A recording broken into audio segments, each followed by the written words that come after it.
Antung ay ge kay ralaw amang gung lay ang say be nagpa ramme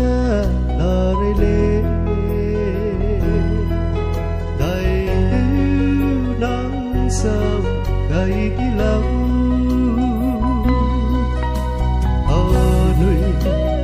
suin phong gai le le le ai mà không làm gì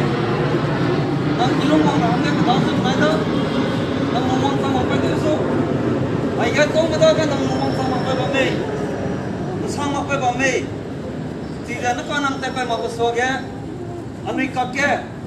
alung sama pa wang sama pa te mong sa te pa ra nang su knui ga ta